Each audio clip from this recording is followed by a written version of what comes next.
ಎಲ್ಲ ಮಾಧ್ಯಮ ಮಿತ್ರರಿಗೆ ನಮಸ್ಕಾರ.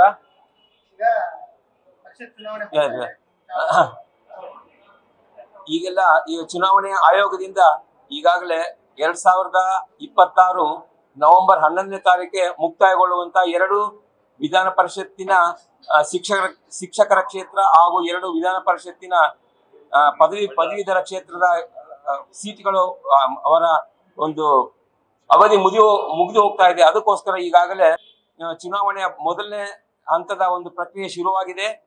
ಇದರ ಪ್ರಕಾರ ಈಗಾಗಲೇ ಎಲ್ಲ ಶಿಕ್ಷಕರು ಮತ್ತು ಪದವೀಧರರು ತಮ್ಮ ಮತಗಳನ್ನು ನೋಂದಣಿ ಮಾಡಿಕೊಳ್ಳುವ ಒಂದು ಪ್ರಕ್ರಿಯೆ ಶುರುವಾಗಿದೆ. ಮೊದಲನೇ ಹಂತದಲ್ಲಿ ನವೆಂಬರ್ 6ನೇ ತಾರೀಕು ಮುಕ್ತಾಯ ಆಗುತ್ತದೆ. ಅದೇ ರೀತಿಯಾಗಿ ನಿನ್ನೆ ಮತ್ತು ಈ ದಿನ ನಮ್ಮ ಕರ್ನಾಟಕ ಕೆಪಿಸಿಸಿ ವತಿಯಿಂದ ಎಲ್ಲ ಆಕಾಂಕ್ಷಿಗಳನ್ನು ನಮ್ಮ ಅಧ್ಯಕ್ಷರಾದಂತ ಮಾನ್ಯ ಶ್ರೀ ಡಿ.ಕೆ. ಶಿವಕುಮಾರ್ ಜಿ ಅವರು ಎಲ್ಲ ಅಭ್ಯರ್ಥಿಗಳನ್ನು ಸ್ವತಃ ಕರೆದು ಭೇಟಿಗೆ ಇಂಟರ್ವ್ಯೂ ತಗೊಂಡ್ರು. ಅದರಲ್ಲಿ ನಾನು ಕೆ.ಬಿ. ಶ್ರೀನಿವಾಸ್ ರೆಡ್ಡಿ, ಹೊಸಪೇಟೆ, ವಿಜಯನಗರ ಡಿಸ್ಟ್ರಿಕ್ಟ್, ನಾನು ಈಶಾನ್ಯ ಪದವೀಧರ ಕ್ಷೇತ್ರದ ಆಕಾಂಕ್ಷಿಯಾಗಿ ನನ್ನ ಅರ್ಜಿಯನ್ನು ಸಲ್ಲಿಸಿದ್ದೆ.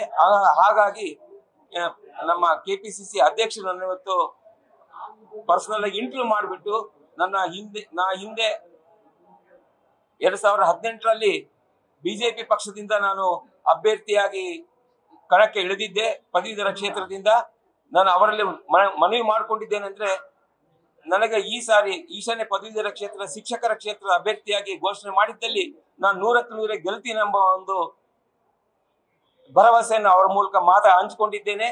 ನಾನು ಕೂಡ ಒಬ್ಬ ಪ್ರಬಲ ಆಕಾಂಕ್ಷಿಯಾಗಿದ್ದೇನೆ. ನನಗೂ ಕೂಡ ಕೆಪಿಸಿಸಿಯಿಂದ ಇಂಡಿಯನ್ ಕಾಂಗ್ರೆಸ್ ಪಕ್ಷದ ಅಭ್ಯರ್ಥಿಯಾಗಿ ಘೋಷಣೆ ಮಾಡುವಂತ ಒಂದು ವಿಶ್ವಾಸ ನನಗಿದೆ ಅಂತ ತಮ್ಮ ಮೂಲಕ ಹೇಳಕ್ಕೆ ಇಚ್ಛೆ ಪಡ್ತಾ ಇದ್ದೀನಿ ಸ್ನೇಹಿತರೆ. ಹೌದು,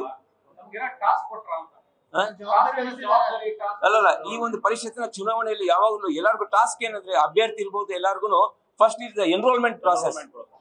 So this enrollment process will continue for another 8 to 10 months till the notification of the election. Thank you very much. News First, ನಿರ್ಭೀತಿಯಿಂದ ನಿಮ್ಮ ಪರವಾಗಿ.